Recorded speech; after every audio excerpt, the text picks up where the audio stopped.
안녕하세요. 오늘부터 여러분과 함께 2025년에 바뀐 도로교통법에 대해 차근차근 알아보겠습니다. 저는 20년 넘게 교통안전 교육을 해온 김영수라고 합니다. 요즘 도로 위에서 많은 변화가 일어나고 있어서 운전하시는 분들, 특히 오랫동안 운전해 오신 분들이 많이 당황스러워 하시더라고요. 첫 번째로 말씀드릴 것은 신호등 순서가 바뀐 이야기입니다. 지금까지 우리가 알던 교차로에서는 좌회전을 먼저 하고 직진을 나중에 했었죠. 그런데 이제는 직진을 먼저 하고 좌회전을 나중에 하는 방식으로 바뀌었습니다. 이 변화가 처음에는 작아 보일 수 있지만 실제로는 우리 모두의 안전과 직결된 아주 중요한 개선 사항입니다. 왜 이렇게 바뀌었을까요? 기존 방식에서는 좌회전하는 차들이 먼저 지나가면서 직진하려는 차들과 마주치는 경우가 많았습니다. 특히 좌회전 신호가 끝나갈 때 서둘러 돌아가려는 차량들 때문에 사고가 자주 발생했어요. 교통사고 통계를 보면 교차로 사고의 상당 부분이 이런 상황에서 일어났습니다. 좌회전하는 차량과 반대편에서 직진하는 차량이 충돌하는 사고가 특히 많았어요. 새로운 방식은 직진 차량들이 먼저 지나간 다음에 좌회전 차량들이 안전하게 돌아갈 수 있도록 설계되었습니다. 이렇게 하면 마주오는 차량과의 충돌 위험이 크게 줄어들게 됩니다. 또한 보행자들도 더 안전하게 횡단보도를 건널 수 있어요. 좌회전하는 차량들이 보행자를 놓치고 급하게 돌아가는 일도 줄어들었거든요. 하지만 오랫동안 운전해 오신 분들에게는 이 변화가 쉽지 않습니다. 몸의 밴 습관을 바꾸는 것은 어려운 일이거든요. 실제로 70대 박순옥 씨는 50년 넘게 운전했는데 갑자기 바뀌니까 헷갈린다고 말씀하셨어요. 특히 급하게 운전할 때는 더욱 그렇습니다. 무의식적으로 예전 방식대로 좌회전 신호를 기다리게 되죠. 이런 분들을 위해 전국의 교차로마다 새로운 표지판이 설치되고 있습니다. 새로 설치된 표지판에는 직진 후 좌회전이라고 명확하게 적혀 있습니다. 또한 신호등 자체도 조금씩 바뀌고 있어요. 직진 신호가 먼저 켜지고 그 다음에 좌회전 신호가 켜지는 순서로 되어 있습니다. 신호등 옆에는 순서를 알려주는 작은 표시등도 함께 설치되어 있어서 운전자들이 쉽게 알 수 있도록 했습니다. 이 변화에 적응하기 위해서는 몇 가지 주의할 점이 있습니다. 먼저 교차로에 접근할 때 신호등과 표지판을 꼼꼼히 확인해야 합니다. 아직 모든 교차로가 바뀐 것은 아니라서 기존 방식과 새로운 방식이 섞여 있거든요. 같은 도로에서도 교차로마다 다를 수 있어요. 그래서 미리미리 표지판을 확인하시는 습관을 들이시는 것이 중요합니다. 신호가 바뀌는 순간에 특히 조심해야 합니다. 기존 습관대로 좌회전하려다가 신호 위반을 할 수 있거든요. 실제로 60대 후반인 이철수 씨는 습관적으로 좌회전 신호를 기다렸는데 그새 직진 신호가 끝나버렸다고 하시더라고요. 이런 실수를 방지하려면 교차로에서 조금 더 여유를 갖고 신호를 확인하셔야 합니다. 또 하나 중요한 것은 다른 운전자들도 이 변화에 적응하는 중이라는 점입니다. 어떤 분들은 아직 새로운 방식을 모르고 계실 수도 있어요. 그래서 평소보다 더 주의 깊게 운전하셔야 합니다. 급하게 서두르지 마시고 여유를 갖고 신호를 기다리시는 것이 안전합니다. 뒷차가 경적을 울려도 당황하지 마시고 올바른 신호 순서를 따르시면 됩니다. 이런 변화가 처음에는 불편하실 수 있지만 결국은 모든 운전자의 안전을 위한 것입니다. 새로운 신호 체계에 익숙해지면 교차로에서 훨씬 안전하게 운전할 수 있을 거예요. 이제 스쿨존 이야기를 해보겠습니다. 어린이 보호구역이라고도 하는 스쿨존에서 많은 것들이 바뀌었어요.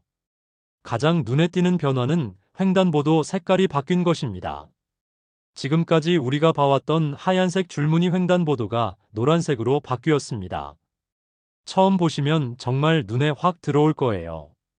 왜 노란색으로 바꿨을까요? 노란색은 주의를 환기시키는 색깔이거든요.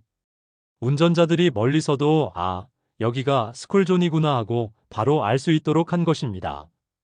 실제로 노란색 횡단보도를 설치한 곳에서는 운전자들이 더 일찍 속도를 줄이는 것으로 나타났습니다.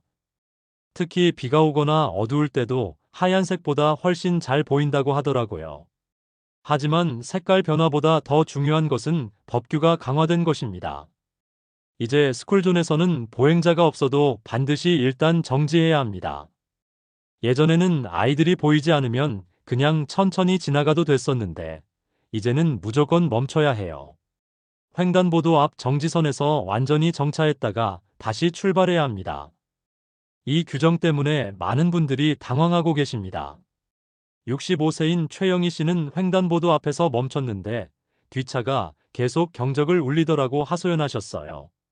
아직 모든 운전자가 이 규정을 알고 있지는 않다 보니 이런 일들이 생기고 있습니다. 하지만 법이 바뀌었으니까 우리가 올바르게 지켜야 하는 거죠. 그런데 왜 이렇게 엄격하게 바뀌었을까요? 어린이들은 어른들과 달리 갑자기 뛰어나올 수 있거든요. 공이 굴러가면 아무 생각 없이 따라 나오기도 하고, 친구를 보면 급하게 건너려고 하기도 합니다. 또 키가 작아서 주차된 차량 뒤에 숨어 있으면 운전자가 미리 보기 어려워요. 그래서 운전자가 미리 준비하고 있어야 한다는 것이죠. 스쿨존에서 속도 위반에 대한 처벌도 훨씬 강해졌습니다. 예전에는 시속 10km 정도 초과하면 경고로 끝나는 경우가 많았는데, 이제는 조금만 초과해도 바로 과태료를 물게 됩니다. 더군다나 과태료 금액도 상당히 올랐어요. 일반 도로에서 받는 과태료의 2배나 3배까지 나올 수 있습니다. 스쿨존에서 시속 30km를 넘어서 운전하다가 적발되면 과태료가 10만 원부터 시작됩니다. 만약 시속 40km를 넘으면 20만 원, 시속 50km를 넘으면 30만 원까지 나올 수 있어요. 게다가 벌점까지 추가로 받게 됩니다. 벌점이 누적되면 면허 정지까지 갈 수 있거든요. 특히 주의하실 점은 스쿨존 단속 카메라가 많이 늘어났다는 것입니다. 예전에는 학교 바로 앞에만 있었는데, 이제는 스쿨존 전 구간에 설치되어 있는 경우가 많아요. 그리고 이 카메라들은 24시간 내내 작동합니다. 밤늦게 지나가도, 주말에 지나가도 단속을 받을 수 있어요. 새벽에 출근하시는 분들이나 야간에 일하시는 분들이 특히 조심하셔야 합니다. 많은 분들이 아이들이 없는 시간에도 단속하는 게 말이 되느냐고 하시는데, 현재 법으로는 시간과 상관없이 스쿨존에서는 항상 시속 30km를 지켜야 합니다. 이 부분에 대해서는 여러 논의가 있지만 지금 당장은 이 규정을 따라야 해요. 그럼 과태료를 피하려면 어떻게 해야 할까요? 가장 중요한 것은 스쿨존 표지판을 미리 확인하는 것입니다. 어린이 보호구역이라는 표지판이 보이면 바로 속도를 줄이셔야 해요. 그리고 노란색 횡단보도가 보이면 반드시 일단 정지하시고요. 설사 아무도 없어 보여도 완전히 멈춘 다음에 다시 출발하셔야 합니다. 또 하나 팁을 드리자면 스쿨존 구간에서는 평소보다 조금 더 여유를 갖고 운전하시는 것이 좋습니다. 급하게 가려다가 과속하거나 급정거하게 되면 오히려 더 위험할 수 있거든요. 몇 분 늦는 것보다는 안전하게 가는 것이 훨씬 중요합니다. 특히 등하교 시간대에는 더욱 조심하셔야 해요. 이번에는 속도 제한에 대한 변화를 말씀드리겠습니다. 고속도로든 시내도로든 속도 제한이 여러 부분에서 바뀌었어요. 가장 눈에 띄는 변화는 고속도로 최고속도가 올라간 것입니다. 지금까지 시속 100km였던 고속도로 최고속도가 시속 120km로 올라갔습니다. 이 변화는 많은 운전자들이 환영하고 있어요. 실제로 고속도로에서 시속 100km로 달리면 답답하다고 느끼시는 분들이 많았거든요. 특히 장거리 운전을 자주 하시는 분들은 드디어 현실적인 속도가 됐다고 말씀하시더라고요. 하지만 속도가 올라간 만큼 더 조심해서 운전하셔야 합니다. 속도가 올라간 구간은 주로 직선 구간이 길고 차선이 넓은 고속도로입니다. 경부고속도로나 영동고속도로 같은 주요 고속도로의 일부 구간에서 시속 120km까지 허용됩니다. 하지만 모든 고속도로가 다 그런 건 아니에요. 커브가 많거나 차선이 좁은 구간은 여전히 시속 100km나 80km로 제한되어 있습니다. 반대로 최저속도는 통일되었습니다. 예전에는 고속도로마다 최저속도가 달랐는데 이제는 모든 고속도로에서 시속 50km로 통일됐어요. 이것도 중요한 변화입니다. 너무 느리게 가는 것도 사고의 원인이 될 수 있거든요. 특히 70대 이상 고령 운전자분들 중에는 고속도로에서 너무 천천히 가시는 분들이 계세요. 실제로 지난해 80세인 정만수 씨는 고속도로에서 시속 30km로 달리다가 뒷차들의 항의를 받았다고 하시더라고요. 나는 안전하게 천천히 가는 건데 왜 뒤에서 난리냐고 하셨지만 고속도로에서는 최저속도도 지켜야 합니다. 너무 느리게 가면 다른 차들의 흐름을 방해하고 사고 위험이 커져요. 이번에 새로 도입된 것 중 가장 주목할 만한 것은 가변형 속도 제한 표지입니다. 날씨나 교통 상황에 따라 속도 제한이 바뀌는 거예요. 비가 오거나 안개가 끼면 자동으로 속도 제한이 내려가고 교통량이 많을 때도 속도를 줄이도록 표시됩니다. 이 가변형 표지판은 전자식으로 되어 있어서 실시간으로 바뀝니다. 맑은 날에는 시속 120km로 표시되다가 비가 오기 시작하면 시속 80km로 바뀌는 시기예요. 처음 보시면 깜짝 놀라실 수도 있어요. 60대 후반인 김순자 씨는 아까는 120이었는데 갑자기 80이 됐다며 당황하셨다고 하더라고요. 하지만 이런 시스템이 도입된 이유가 있습니다. 날씨가 나쁠 때는 시야가 나빠지고 도로가 미끄러워지거든요. 그럴 때 평소와 같은 속도로 달리면 위험할 수 있어요. 가변형 표지판은 이런 위험을 미리 알려주는 역할을 합니다. 도심과 이면도로의 속도 제한은 크게 바뀌지 않았습니다.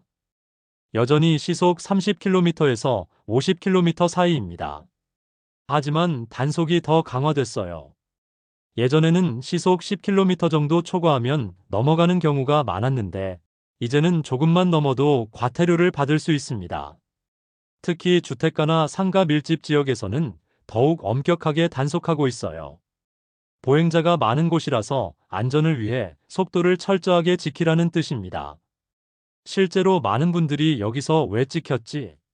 라고 의아해 하시는 경우가 있는데 대부분 이런 주택가나 상가 지역에서 과속 단속에 걸린 경우입니다.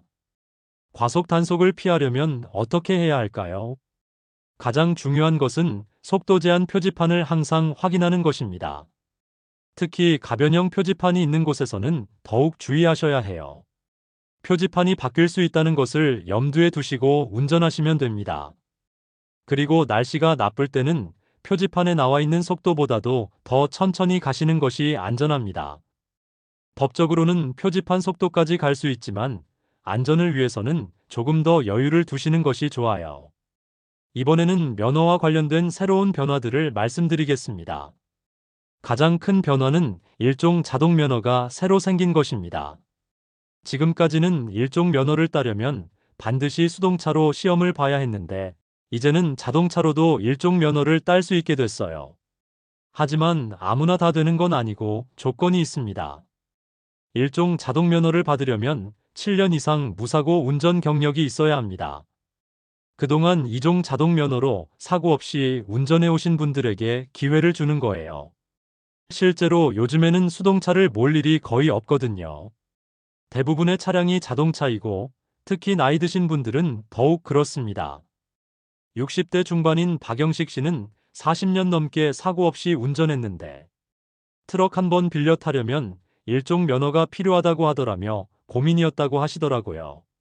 수동차 시험을 다시 보기에는 부담스럽고 그렇다고 필요할 때마다 다른 사람에게 부탁하기도 어려웠던 거죠. 이제는 그런 분들이 간단한 교육과 시험만 받으면 일종 자동 면허를 받을 수 있습니다. 물론 수동차는 여전히 운전할 수 없지만 자동차로는 트럭이나 버스도 몰 수 있게 되었어요. 다만 차량 총중량이나 승차 정원에 따라 세부적인 제한은 있습니다. 신청 절차도 비교적 간단합니다. 운전면허 시험장에 가서 신청서를 내고 간단한 교육을 받은 다음 실기시험을 보면 됩니다. 교육은 하루 과정이고 실기시험도 기존 이종 면허 소지자라면 크게 어렵지 않을 거예요. 다만 대형차 운전에 대한 기본적인 안전 수칙들은 새로 배우셔야 합니다. 고령 운전자 면허 갱신과 관련해서도 변화가 있었습니다. 70세 이상 운전자분들의 면허 갱신 주기가 조금 더 짧아졌어요. 예전에는 5년마다 갱신하면 됐는데 이제는 3년마다 갱신해야 합니다. 그리고 갱신할 때마다 의무 교육을 받으셔야 해요. 이 교육은 하루 과정으로 주로 안전운전과 관련된 내용들입니다. 시력이나 반응 속도 검사도 함께 받게 됩니다. 많은 분들이 왜 자꾸 귀찮게 하느냐고 하시지만 사실 본인의 안전을 위한 것이에요. 나이가 들면서 시력이나 청력, 반응 속도가 자연스럽게 떨어질 수 있거든요. 실제로 80세인 이순자 씨는 교육을 받으면서 내가 이렇게 시력이 나빠졌구나를 깨달았다고 하시더라고요. 본인은 잘 보인다고 생각했는데 검사를 받아보니 예전만 못했던 거죠. 이런 것들을 미리 확인하고 대비할 수 있다는 점에서 의미가 있습니다. 또 하나 새로 도입된 것은 자율주행차 시대를 대비한 교육입니다. 아직은 완전 자율주행차가 많지 않지만 부분 자율주행 기능이 있는 차들이 늘어나고 있어요. 이런 기능들을 제대로 이해하고 사용하는 방법을 교육하는 겁니다. 예를 들어 차선 유지 보조 기능이나 자동 비상제동 기능 같은 것들이에요. 이런 기능들이 언제 작동하고 언제 작동하지 않는지, 어떻게 사용해야 안전한지를 배우게 됩니다.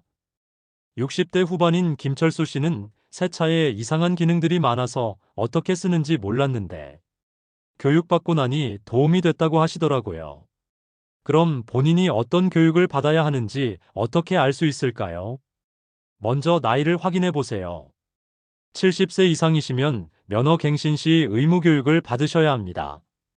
그리고 일종 자동 면허에 관심이 있으시면 본인의 운전 경력을 확인해 보세요. 7년 이상 무사고 경력이 있으시면 신청 가능합니다. 또한 새 차를 구입하셨거나 자율주행 기능이 있는 차를 운전하신다면 관련 교육을 받아보시는 것을 권합니다. 의무는 아니지만 안전한 운전을 위해서는 도움이 될 거예요. 교육 일정이나 장소는 각 지역의 운전면허 시험장이나 도로교통공단 홈페이지에서 확인하실 수 있습니다. 미리 예약하고 가시면 기다리는 시간도 줄일 수 있어요. 마지막으로 말씀드릴 것은 자동화와 단속 강화에 관한 내용입니다. 요즘 차량들이 점점 더 똑똑해지고 있고 단속도 더 정교해지고 있어요. 가장 눈에 띄는 변화는 전조등이 이제 완전 자동으로 바뀐다는 것입니다. 새로 나오는 차들에는 전조등 끄기 기능이 아예 없어졌어요. 예전에는 전조등 스위치의 끄기 기능이 있어서 운전자가 직접 껐다 켰다 할 수 있었는데 이제는 자동으로만 작동합니다. 어두워지면 자동으로 켜지고 밝아지면 자동으로 꺼지는 거죠. 왜 이렇게 바뀌었을까요? 많은 운전자들이 전조등 켜는 것을 깜빡했기 때문입니다. 특히 저녁 시간대에 깜깜해지는데도 전조등을 안 켜고 다니는 차들이 정말 많았어요. 이런 차들은 다른 운전자들이 보기 어려워서 사고 위험이 높았거든요. 70대 조영희 씨는 요즘 차는 계기판이 밝아서 전조등을 안 켜도 잘 보인다고 생각했다고 하시더라고요. 본인은 앞이 잘 보인다고 생각하지만 다른 차에서는 조영희 씨 차가 잘 안 보이는 거예요. 자동 전조등은 이런 문제를 해결해 줍니다. 하지만 이것도 주의할 점이 있어요. 터널이나 지하주차장에서는 자동으로 켜지지만 비나 안개가 살짝 올 때는 센서가 감지하지 못할 수도 있거든요. 그런 때는 수동으로 켜셔야 합니다. 완전히 자동이라고 해서 아예 신경 쓰지 않으시면 안 돼요. 두 번째로 중요한 변화는 단속 카메라가 양방향으로 바뀐 것입니다. 예전 카메라들은 한쪽 방향만 찍었는데 이제는 앞뒤로 다 찍어요. 그러니까 어느 방향으로 가든 다 단속받을 수 있다는 뜻입니다. 이 때문에 많은 분들이 당황하고 계세요. 60대 후반인 박정수 씨는 평소에 다니던 길인데 반대편에서 과태료가 나왔다며 의아해 하시더라고요. 예전에는 카메라가 있는 방향으로 갈 때만 조심하면 됐는데 이제는 양쪽 다 조심해야 합니다. 특히 일방 통행로에서 역주행하거나 중앙선을 침범하는 경우도 다 찍힙니다. 예전에는 이런 위반들을 적발하기 어려웠는데 이제는 카메라가 다 기록하고 있어요. 그래서 평소보다 더 주의 깊게 운전하셔야 합니다. 세 번째로 음주 측정과 관련된 처벌이 훨씬 강해졌습니다. 예전에는 음주 측정을 거부하거나 방해해도 벌금 정도였는데 이제는 형사처벌을 받을 수 있어요.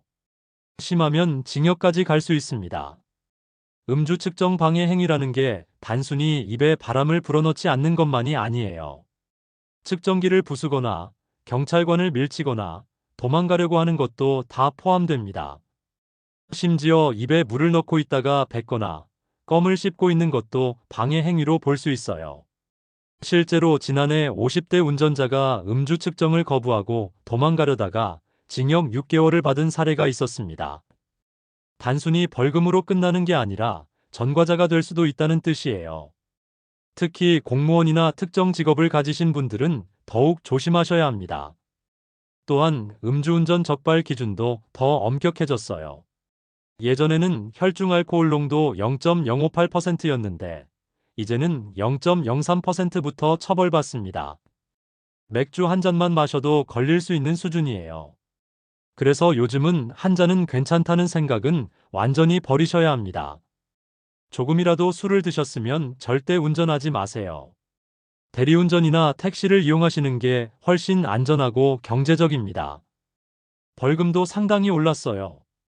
음주운전으로 적발되면 최소 100만 원부터 시작해서 심하면 1000만 원까지 나올 수 있습니다.